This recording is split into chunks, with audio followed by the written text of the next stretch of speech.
Good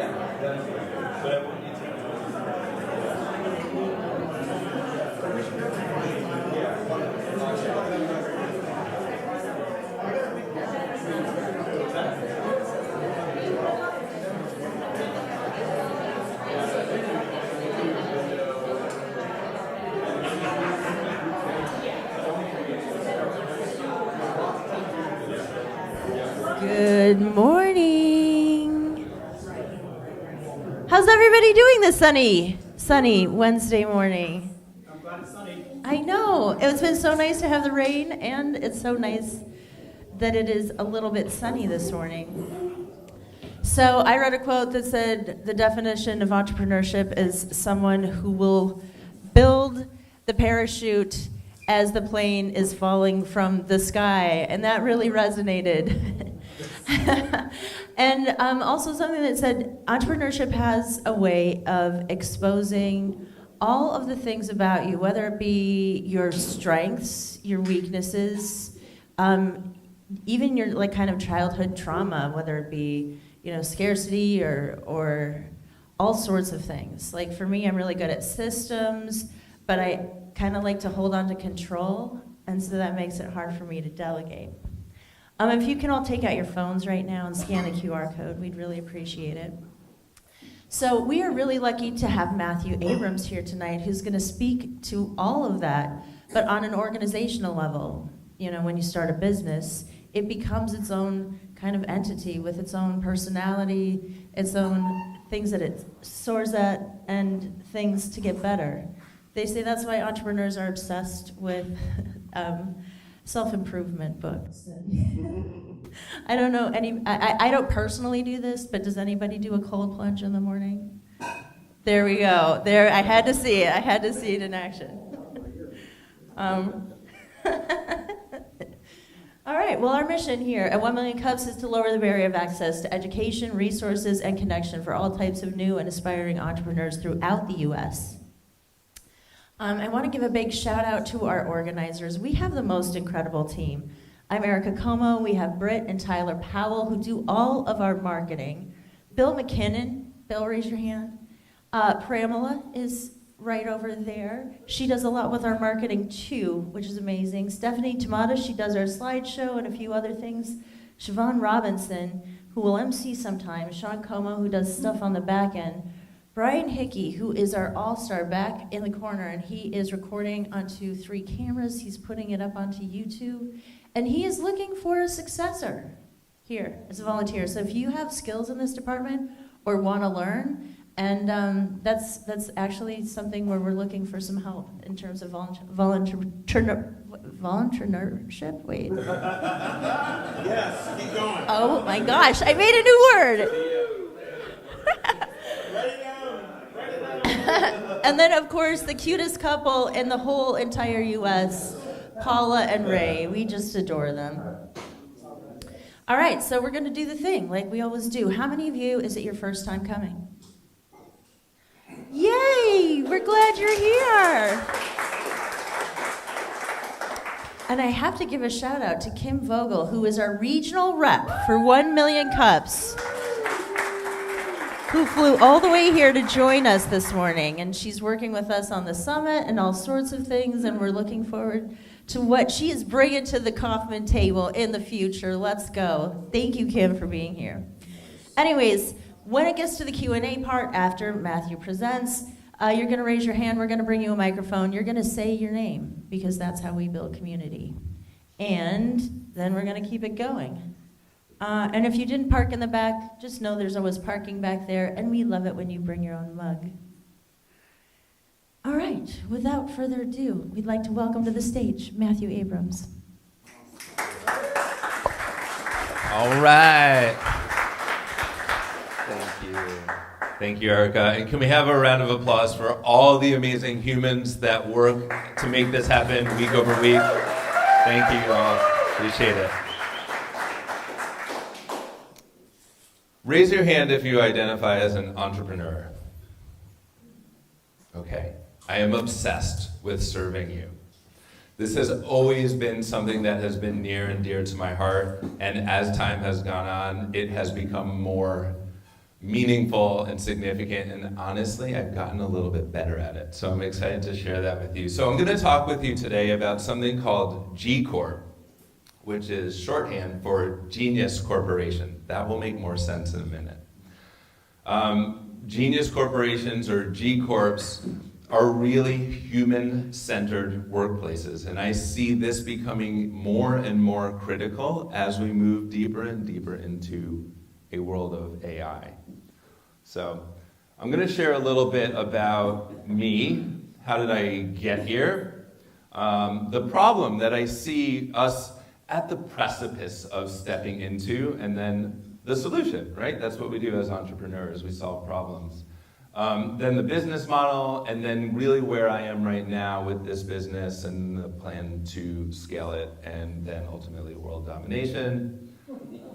And the remote stopped working, so I can just use this.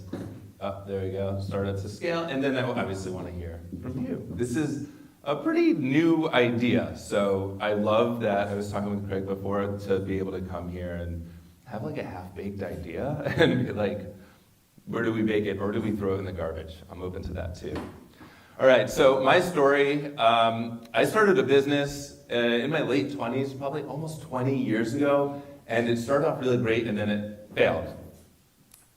It failed for a lot of reasons, but the number one reason was I wasn't able to have hard conversations.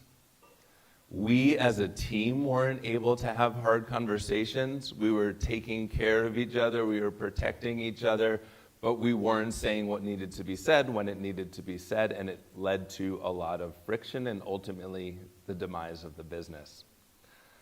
So that business failed, and then I began facilitating retreats for entrepreneurs through EO, Entrepreneurs Organization, and YPO, Young Presidents Organization. And what I realized, because when my business failed, I had shame around it. And I didn't realize that the business was a different entity. I thought my identity was the business. So when the business failed, I felt like a failure.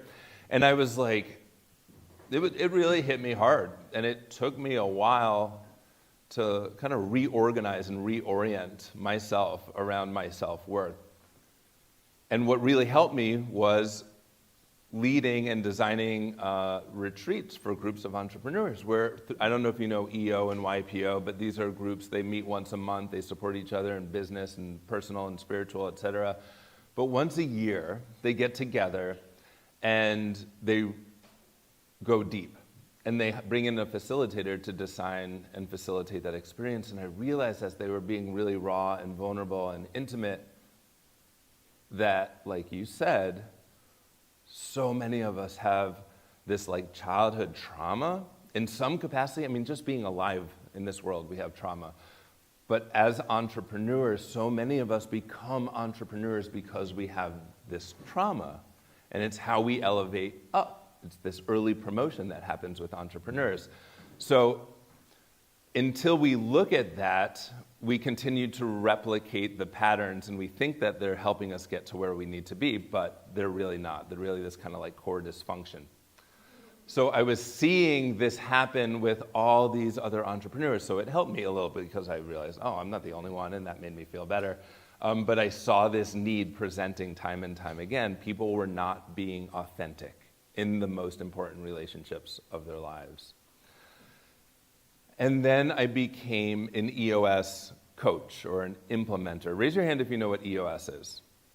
Okay, so it's an operating system for businesses. So basically I was working with individuals, I was working with entrepreneurs, and now I, 10 years ago, started working with leadership teams and teaching them an operating system to run their business more effectively. What we promise in EOS is three things. We call it vision, traction, and healthy. Vision, getting everybody in the organization rowing in the same direction. Traction, building accountability and discipline so we can make traction on that vision. And healthy, everyone is open and honest, saying what needs to be said when it needs to be said. I think EOS does a really great job in the first two. I don't think it does a phenomenal job in the having the hard conversations component, which is what, my history, what I needed. So I wrote this book called Inviting Genius. It only took me 7.5 years to write, but it will be published on August 4th. And it is, thank you.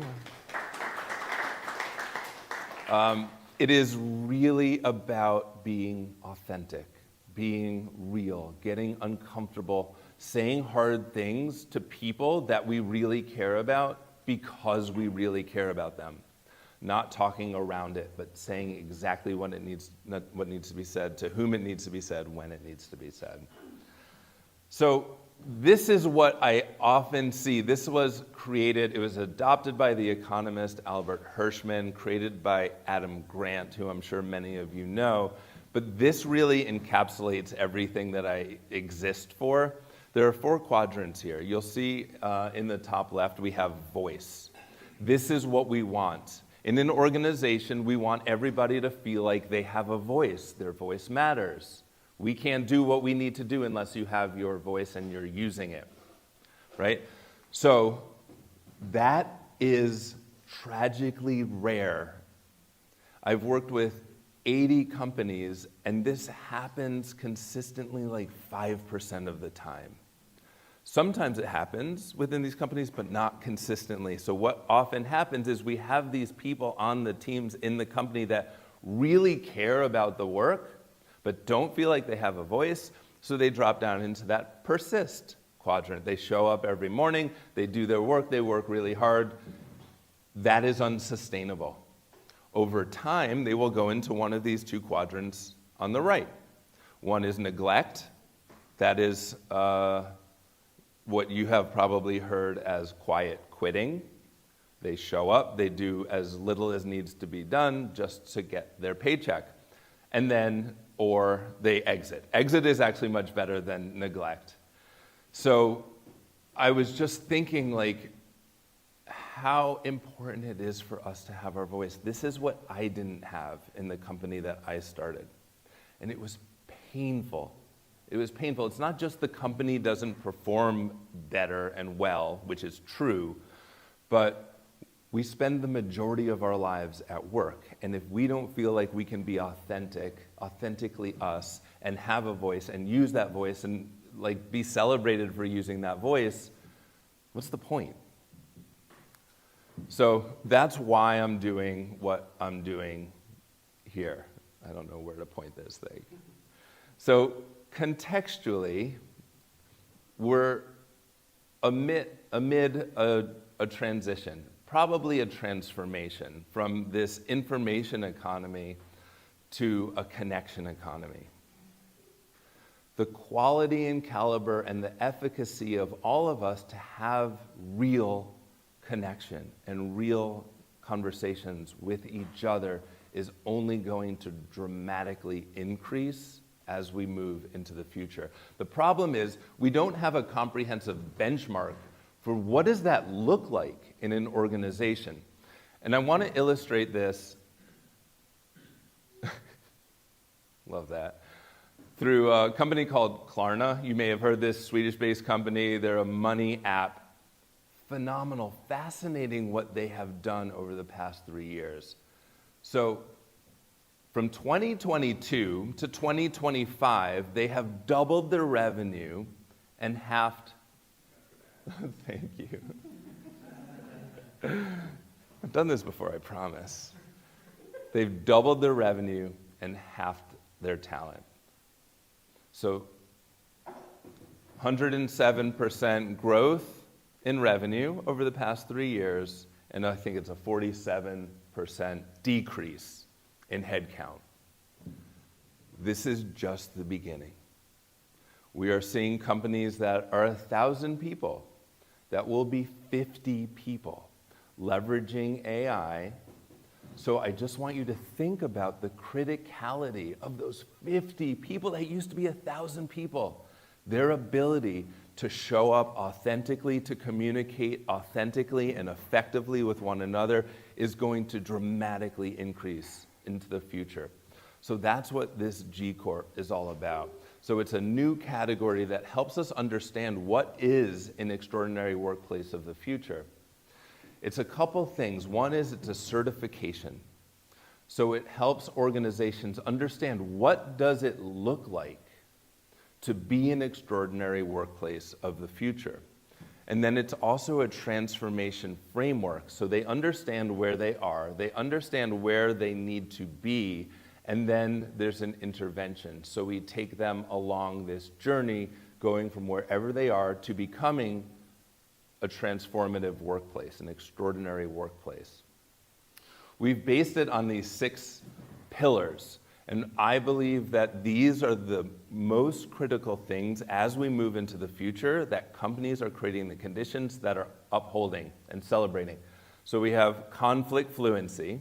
That is the thesis of this book. So our ability to be real, authentic, intimate, vulnerable with one another, say the things that need to be said, that drives creativity, that drives innovation, that drives commitment, and it actually builds deeper connection. I'm sure you have all been in some kind of conflict with a colleague, a business partner, a spouse, a kid, a friend, what have you. And you have the really hard conversation and you do it respectfully, compassionately, but also authentically. And then on the other end, you feel closer to that person. You feel more connected with that person. And now you transform and evolve that relationship. So that's number 1. Number 2 is cultural courage. How are we doing as an organization, creating the conditions for every individual in the company to have and use their voice consistently, and especially when it's hard? Number 3, leadership empowerment. So distributed leadership, everybody feels agency. Everybody is celebrated for that agency. They start expanding into the full potential of who they are and contributing that fullness. Growth mindset practices. This is the soil. This is the framework. We are always growing. We are always evolving. Mistakes are celebrated. Learning comes from that. We are consistently evolving as individuals, as teams, and as organizations. Realization of potential. This one is a bit interesting. Realization of potential isn't like, I'm a sales rep and one day I want to be VP of sales or head of sales or what have you. This is actually looking at the whole human. The next generation, I believe this generation, us too, we don't want to go to work for a paycheck. We want to go to work for purpose. We also don't see work as the only investment of our time. We want to grow holistically. So how do we use business as a vehicle for self-realization? That's the question. And that's what we explore here, and that's what we create a roadmap for. So we understand, what are your goals? Not what are your goals within the business. Yes, that's important, but what are your goals? What are your aspirations as a human, for your family, for your kids? Vacations, learning. How do we as a business create the conditions to support that? And then lastly, relational intelligence. So this is our ability to be in authenticity consistently. When our core values and our identity and our beliefs and our actions are all in line, and that we are living in that place of alignment, we achieve our greatest potential there. So how do we do that? In relationship with one another. So you can see these are all interconnected, but they are also all unique. So to help you think about this, I'm sure many of you, if not all of you, understand what a B Corp is. A B Corp says basically, we are committed to social and environmental responsibility. That's awesome. This is not replacing that. We need that. A G Corp says, we're committed to being a human-centered workplace. We're committed to creating the conditions for every individual in the organization to achieve their fullest potential and galvanize that to a shared purpose. So just to kind of give you a sense, like in the field, we have great place to work. I'm excited about working here. It feels good to work here. That's great. We have Gallup that talks about engagement. I understand where we're going. I understand my role. It matters. Our company does good in the world. G-Corp is business as a vehicle for transformation. This is how are we consistently evolving and transforming very intentionally through the vehicle of business. So this is what it looks like. Sorry for all the words. Sometimes when I use AI, it just is very verbose. So it starts with an assessment, looking at these 6 components. Where are you right now? And then it gives you a comprehensive breakdown to understand not only where are you, but what you're experiencing and the pain points you're experiencing because of this, and then maps out a path for growth. So this is currently in development. We have a PhD in data science, and we have an assessment scientist. So these are not vibey assessments. These are science-backed, objective understandings of where we are as individuals and where we are as an organization. So this is your starting point. And then we have an intervention.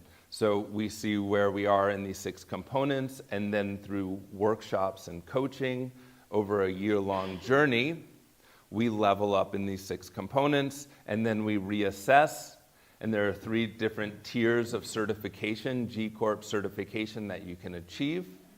So you might have the first one or the second one. You can choose to say, that's great, we're happy with that, or you can choose to consistently elevate, therefore another intervention. If not, then we reassess. So that's the journey that our organizations go on. That recertification process happens every other year. So where are we right now?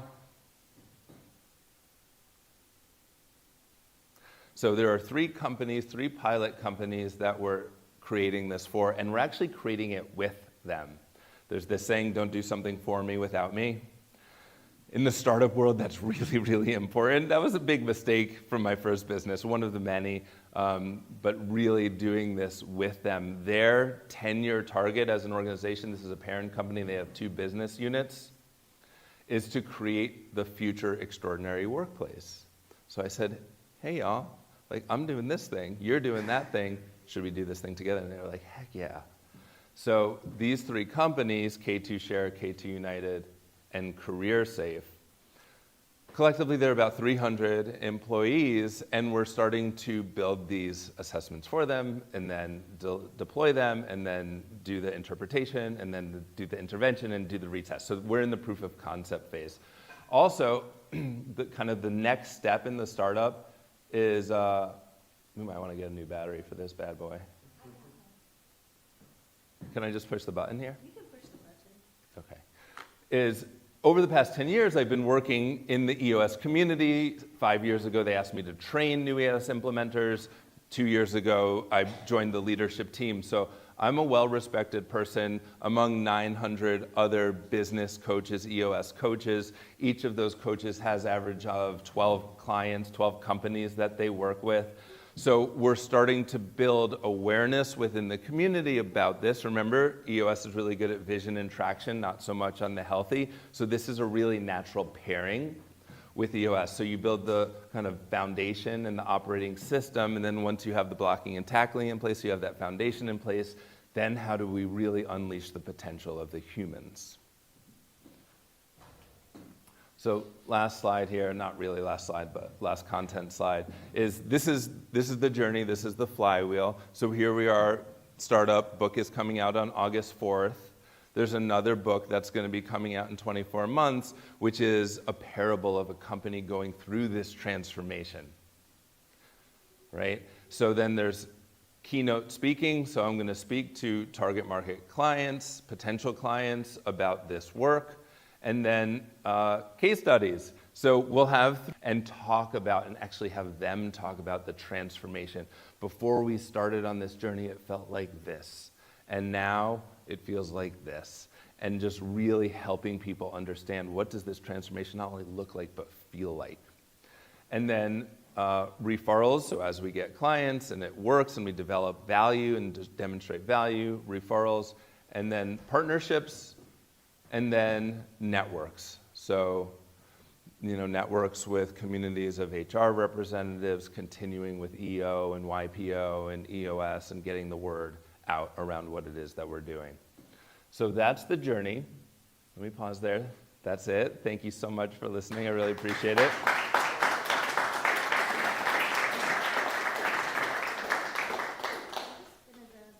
we go to Q&A, because you've got one on you. Great. Okay, so I have 4 questions, reflections for y'all to consider, and then I have a guest, community leaders. And then 4 is probably my most important question. Do you think this is a bad idea? And then if so, why? I want to hear that. That's going to be probably the most helpful.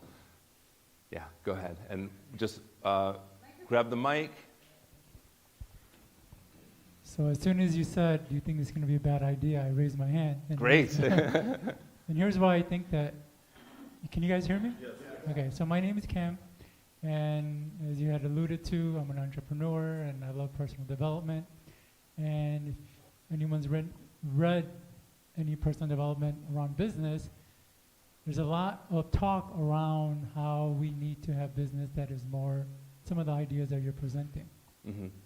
But it's usually by someone who's not an entrepreneur or who has not implemented it in themselves in a business. Mm-hmm. They're just going out and trying to say other businesses should do it. Sure. So this is why I would think it's failed. But you said, what would you need to know to see or feel if this will work is if you had a business and you implemented it and it worked. That's what would convince me. Great. Thank you. So I'm curious, I have a kind of follow-up question for you. There are 2 things. So one is these 3 companies are companies that I have worked with. I am an entrepreneur. I have run 2 businesses. I have not implemented this in those businesses because this didn't exist when I ran those businesses. I am running this business right now, which we are using these 6 disciplines and building our capabilities. So one is, does that matter to you? And 2 is, if you see this transformation within these 3 companies that I've been working with for 2 years, we're very intimate with, does that matter or not? That is definitely a plus. I think the fact that you're doing this business with this concept, I don't think it has much weight for me because it's this concept. It's not a construction business that you are applying these ideas and showing that it could still be profitable while implementing these ideas. Yeah. But these other 3 that you're working with, there is a little bit of intimacy and you're kind of going into the trenches with it. So it does put more weight, yeah.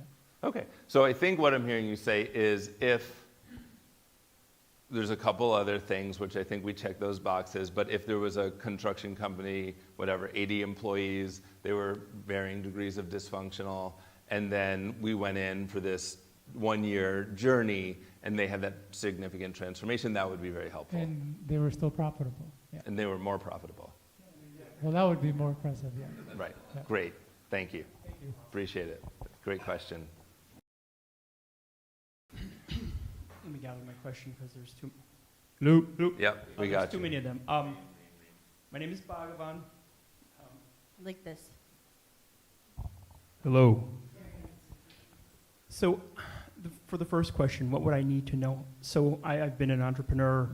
I resonate with your story very well.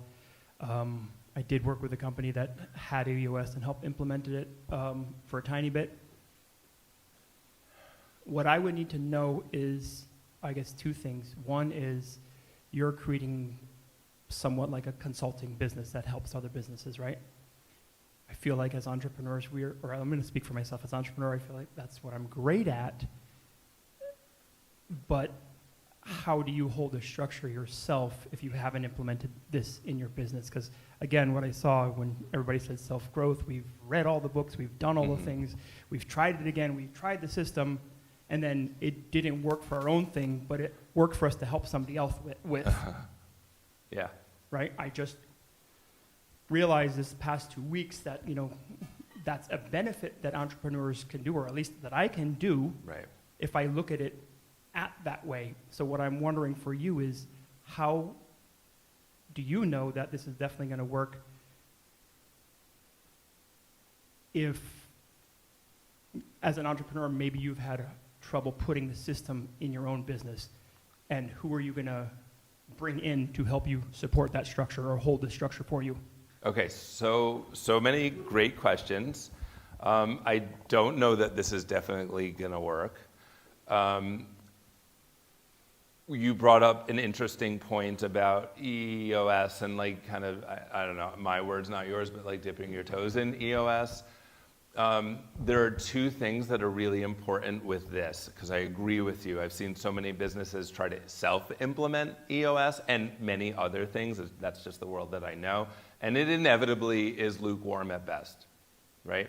Because you're right, kind of cobbler's daughter, we can do it for everyone else, but it's really hard to hold that discipline and accountability for ourselves. So with other companies, one is we have a certified, what we call genius coach, that goes into the company and walks with them throughout the entire journey. We also train an internal champion in holding this journey. So that's answering, I think, one of your components. The other component is, like, how do we do that for us? I don't know. It's a good question. I'd say I would take the lead on that, but maybe we do need to train, a genius coach and have them be guiding us in that process. I think that's a great idea. Yeah, just one more tiny follow-up to that is with that same piece, again, you're looking at a system in an era where you saw that company with such fast change. Yeah. You're creating a system that's like a waterfall framework that has these structures, and we're in an age where things are rapidly changing and developing. How is your system going to dynamically change and adapt with how fast everything else is changing? I love that question. So first of all, the system that we've created here certainly could evolve, right? The things that are on those 6 disciplines are really evergreen. Relational intelligence. When is that, no matter how much AI we have, when is that not going to be relevant? Exploring, navigating conflict and tension, feeling a sense of empowerment and agency, a growth mindset. These are all things that are evergreen, that are only, regardless of industry and regardless of context, are going to consistently and perennially add value to the individuals, to the teams, and to the organization. So it's whatever they're doing and whatever the evolution and whatever the flavor of the day, these foundational human skill sets and capabilities are going to amplify their performance in whatever that future world looks like. That's my understanding. Other questions, reflections? Let's go here. Matthew, Matt, and then Craig. Oh, I didn't see. Okay. I'm out of here, this thing. You just ask me questions and I'll respond. No worries. I want to make sure I make something. My name is Gabe. I definitely have a positive idea for you in terms of connections based on what you're talking about. I would definitely get with Contrarian Academy, with Cody Sanchez, and the Skill Network with Alex Hormozy, because a lot of what they're trying to do with acquisitions.com is what you're trying to do, trying to help people revitalize old and dying businesses with things that make them stronger. Okay. But I think one thing that you could speak to positively that would help probably folks in this room is I think AI kind of gets a bad rap of always decreasing headcount. I think you could speak to how you can use this, how to help the solopreneur and the small business leverage their 10 people to do 1,000 persons work rather than taking it from 1,000 down to 50. Yeah, that's a great framing. I will sit with that. And would you mind following up with me after and sharing that again? Thank you so much, Gabe. Hey, Matthew. Brett, hey. I was told to speak like this, so I'm going to keep going with Too this. Brian. close. Thanks for the presentation. And really what I want to say thanks to is the work. Because your last question, who thinks this is a bad idea? I think C-Corps are a bad idea in today's world, and I think we need a new structure, and I think this could be a way to move forward. So the question that I've got is more on hiring and developing genius. The current hiring system, in my opinion, is broken. Partly I experienced that from just my own attempts to knock on the door and not get noticed and be passed over and passed over and passed over. Not claiming genius, but I do think that those organizations don't see the value that I could bring, and I've had a hard time displaying that. And I work with a lot of neurodivergent people who have a lot of very crafty skill, who, one, probably wouldn't be excited to be in a role for an extended period of time, but would bring value to an organization. So I think that hiring needs to shift, and I'm curious how you would address the hiring component. I know I'm supposed to keep it to one question. Do you want me to answer that? Go ahead and to go your there, second and we'll question. see. So hiring is beyond the scope of this. What this is, and I will answer your question to the best of my experience, but it is a little outside the scope here. What we need to do when we're thinking about hiring is really two things. One is this a cultural fit? Is this person kind of fit our identity as a culture? Doesn't make them a good or bad person. It's just trying to find alignment. Two is, and this is interesting because you're talking about maybe we don't need to hire people for roles, but really understanding what is the expectation, and then we always ask, like, do they get it? Are they wired for this? That's the first question. So we're talking about aptitude. Do they want it? Are they really hungry and excited to do this? And do they have the skills and experience to do this? So really having a good understanding of that. I also highly encourage a lot of different assessments like Working Genius or COBE or Print or some combination therein to have a more comprehensive understanding of the dynamics and kind of internal cosmology of the person to understand, are they really wired for this? Are they set up for success? Because we don't want to, I think the biggest reason that I see organizations, companies, individuals in specific fail is they have really great people in a seat that doesn't really bring out their full expression and full potential. Or they're a cultural misfit and they're really good at what they do and they just kind of kill the culture.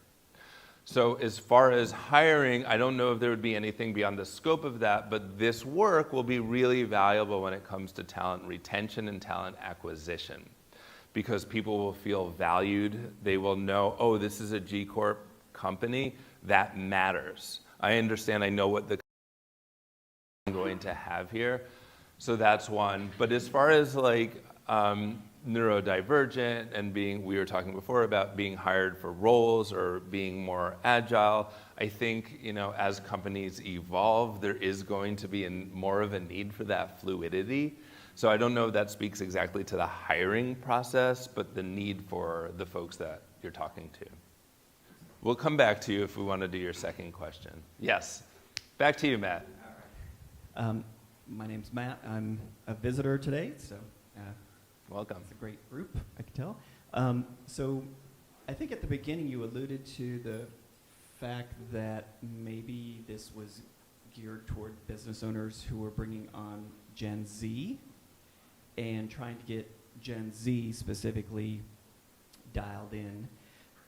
Because they are thinking more globally about, or holistically, it's a better term, I guess, Yeah. holistically about their life. So as a father of two 20-something-year-olds, I can vouch for that idea. And watching them just bounce around from job to job to job to job, all because a manager looked at them cross-eyed, and then they were, Right. got their...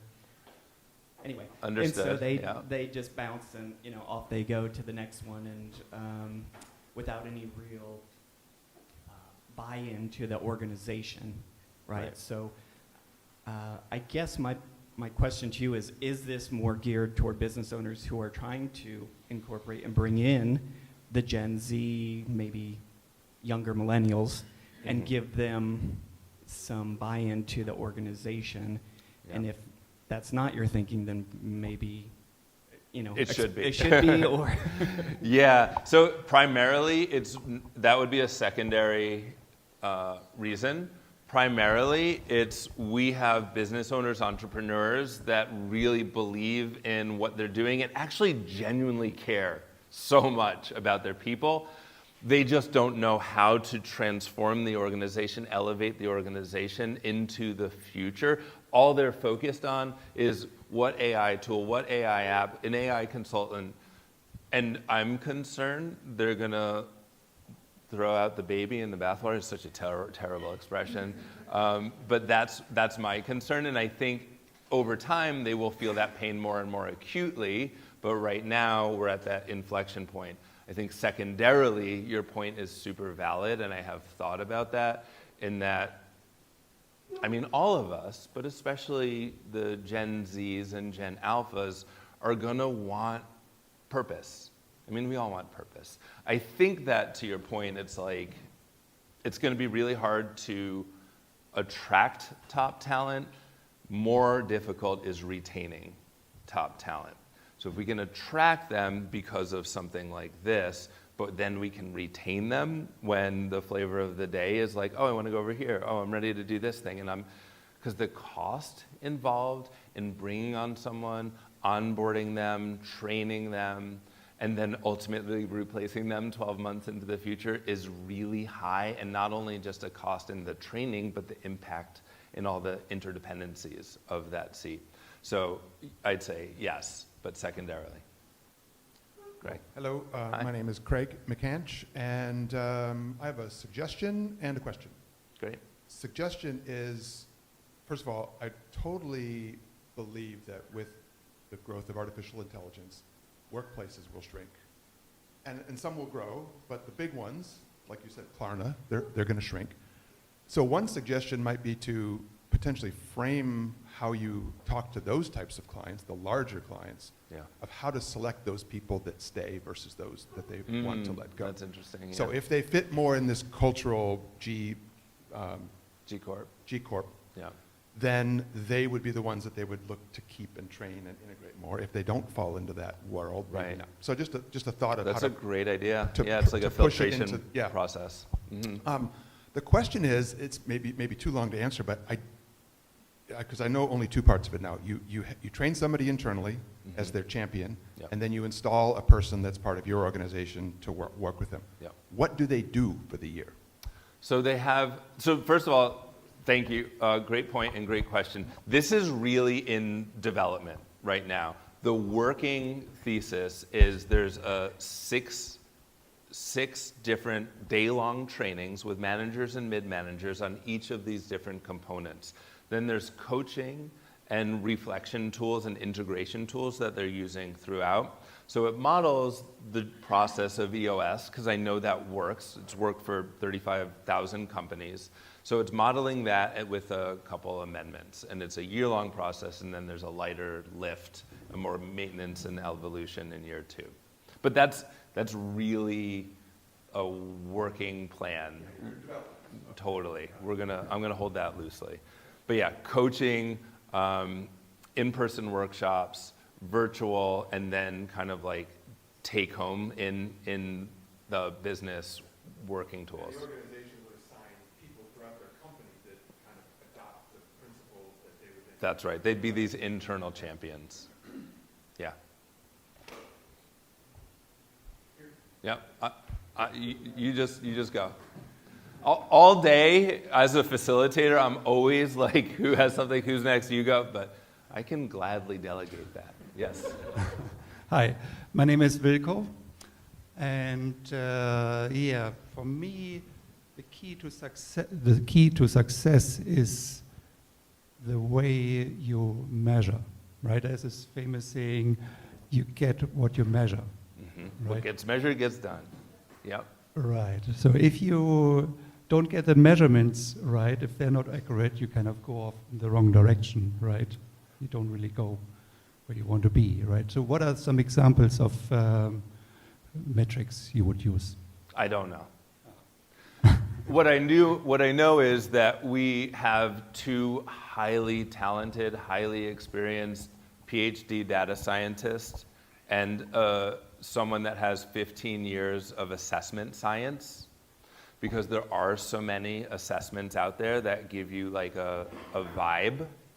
That's not good enough. So I don't know what those are. I know that I need to find the people that do. So I have found those people, and they are actually in the process. We have a V1. This is the assessment output from this V1. So it gives you a measurement on these 4 dimensions across the 6 different disciplines, and then it gives you the grade in each of those and tells you kind of where you are. But this is very basic. We need to move in that direction. I'm aware of it. I just don't know what it looks like. But thank you. Yeah, there are going to be some people that I think are more on the engineer side that are going to be like, what are we measuring? How do we know this feels like very fluffy and woo-woo? And then there are going to be people that are just like, that feels amazing and we need this, and how do we do it? So I appreciate it. I need to speak to both of those minds. Hi, my name is John McCumber. I've had the opportunity to be in the white-collar world for most of my career. I've also been running blue-collar employee groups for a great length of time. I always find that when I looked on LinkedIn, they're looking for someone that is currently doing exactly what it is they're looking for. They're like, all right, if you're doing exactly what it is that we're looking for, then we will talk to you. Otherwise, the ATS or whatever will exclude you. Now, as it pertains to white or blue-collar workers, I feel that a lot of them have an accidental career path. They know a friend or somebody else that works at a certain place, and they help them get a job. And that's not in all cases, but in many cases, that's how they find work. The problem is that they don't know how to network. They don't know how, in many times, and I'm overgeneralizing, they don't know how to present their skills, and they don't understand that what they've done is transferable in a lot of other industries. And that what they're looking for at a entry level or even at different tiers, they look for exactly what they have. If you've had a year of this, if you know how to do that, then we'll hire you. But for people that have transferable skills, they have no way to articulate that, and those employers have no way to evaluate them because there's no system in place to do that. Do you think that that model, because it seems like a lot of what you're describing is for a white-collar, information-based society, yet most of the masses out there don't belong to part of that, and I think that having hired and tried to grow organizations that have a blue-collar workforce, that true genius can come from any walk of life, from any skill set. And how do you help them become genius corporations when there aren't structures in place for HR or for management in order to find the talent that doesn't know how to express themselves, doesn't understand the way to network, and doesn't understand what transferable skills? They don't have a voice, and they don't have an advocate. Do you feel like that a part of your model needs to incorporate that, or is that extraneous to what you view as a vision? I wouldn't say extraneous. I would say tangential. Tangential. So genius, the root of the word genius is inborn nature. So I agree with you. We are all genius, blue collar, white collar, any collar, no collar. All of us are genius. This work is about creating the conditions for us to reclaim that genius, live authentically, lead authentically. As far as these transferable skills, like I'm actually more excited about this work taking place in blue collar companies. I think that is something where it's like, oh, carpentry, construction, plumbing, what have you. It's like, learn your trade, do your skill, show up, do a good job, be nice to the customer, right? I'm so excited about supporting those organizations that maybe have 60 on staff to be the model of creating these organizations where those people can really flourish. Now, it doesn't mean that those people need to become leaders in the organization or need to move to white collar or anything like that. It's just about, if you're a plumber, then how do we create the conditions for you and your family and the relationships that you have to elevate to your fullest potential by your definition of what success is. As far as transferable skills, I think that's what would be more outside of this. I think that's a really great other business idea for any other entrepreneurs in here of working with blue collar folks, interviewing, doing an intake, maybe even an assessment, understanding what have they done, but what are the ancillary skills, and then how can they reposition, market themselves with those ancillary skills to expand the aperture of their possibility. That just doesn't show up in here, but it's a great idea. I have a comment that leads to a question. I've recently found that one of the major accounting firms, international, is training their people beyond the needs of the company. And they encourage them to leave because they know that they'll come back even more skilled and trained. And that's a cultural thing. You said everybody is traumatized growing up. I agree with that, some more than others. Sure. And what that leads to is that people have needs when they go to work. Those needs grow out of the 3 layers of development that occur in childhood. Those needs need to be filled by the company. The cultural effort for security and relationships and productivity are general. And people leave because they don't feel like those needs are being met. How does the G model work on that? How does it provide for the needs of people more completely so that people don't feel like they need to leave and find another place that serves their needs? Yeah. You put a lot on the table, and I would love to give another talk specifically to answer that question. But what I will say is, when we have conflict, conflict is only a signal that something is out of alignment.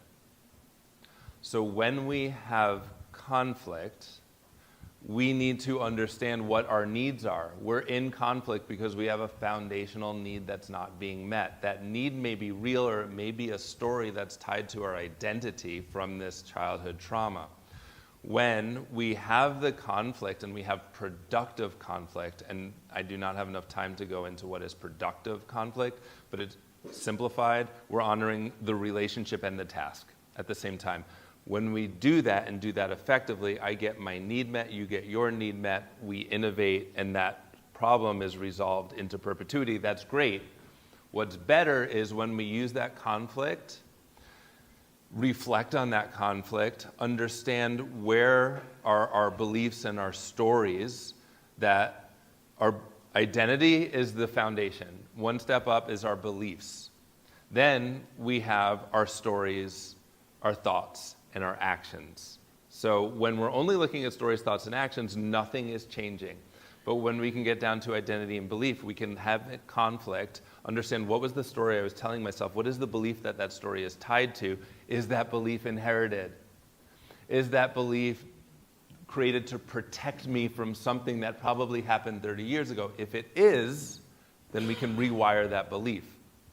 So that's the bigger answer, because you're talking about these 3 phases of development and childhood trauma, so I wanted to talk to that. But when we talk to this notion of, like, we bring people in, we go beyond what we have to do, and we support our employees, and then they ultimately go out, they skill up, and then they come back because this is a really great place to work. We're going to bypass that go out step, ideally, with the right talent.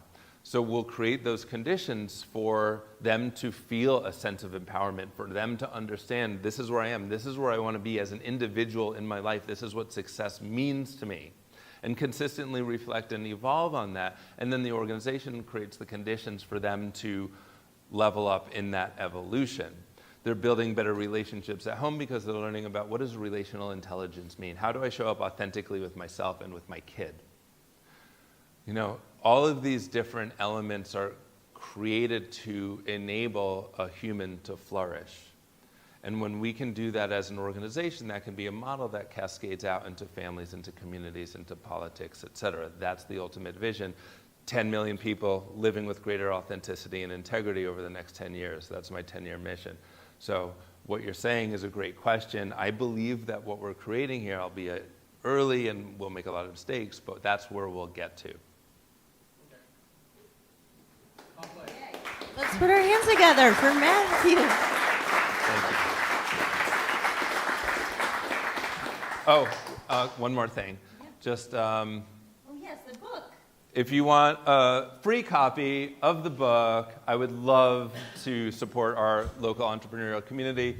This is really about having productive, hard conversations, using those hard conversations to understand where are you out of alignment as a human, and then reprogram those beliefs when you're out of alignment. So it's one part story, memoir, one part manifesto, like this is what we're capable of doing, and one part manual, this is how you actually do it. So if you're interested, please check it out. I'd love to hear your thoughts.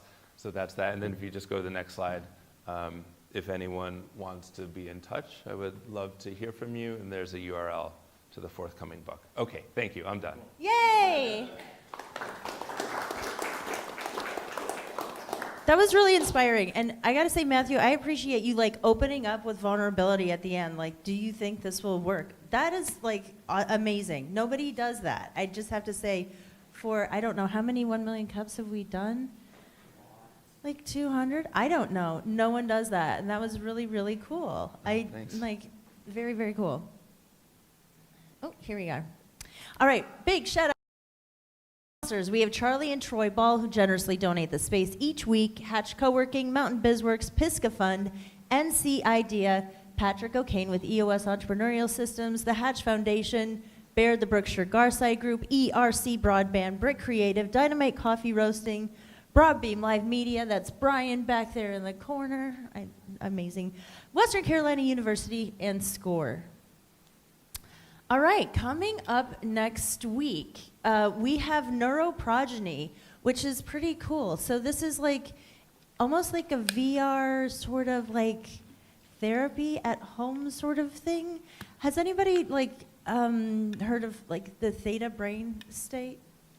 It has to do with that. It's like a therapy program, a 5-week therapy program that you do at home and then in group sessions, using VR to really hit that theta part of your brain to hit those sublayers of our trauma. Let's get it out. Let's go. And what's really cool about this is later that night, he's going to be doing a Leadership on Tap event here in the same space. So you'll get introduced to what he's doing for 1 million cups and then come back at 6 for Leadership on Tap. Yeah, so that's going to be really interesting. I'm super fascinated. And then have coming up Cactus from 23 Skidoo. He's a Grammy Award-winning music artist. He has 23 Skidoo. He lives here. He's amazing. He is launching something called Rhymes of Passage, which is a workshop for the curiously creative and the creatively curious. He's going to be kind of like, think about like as we are adults to kind of tap back into our childlike wonder and playfulness. And it's going to be free for all people coming. If you can register, you do that on the website. And then we also have Dungeons and Dragons, Wine and Cheese with Paul Zinke right here. So that is going to be happening on the 18th. I had weird roommates for a while, and they would like get like gallon jugs of lemonade and play D&D like all weekend. So like I'm like, if they had wine and cheese, I probably would have joined in. And if you'd like to sponsor, we have this. So we want to thank you all for coming today. And as you go out into the world, you know, pay a compliment to somebody just haphazardly. Like, let's look for the joy and beauty in other people. And I'm also going to ask, if you want to stick around, we'd love to have you help set up for our next event. So the last 2 rows of chairs will need to stack, and we're going to bring in 4 tables on each side with 5 chairs facing forward. So thank you so much for coming. We'll see you next week. Have a fabulous day.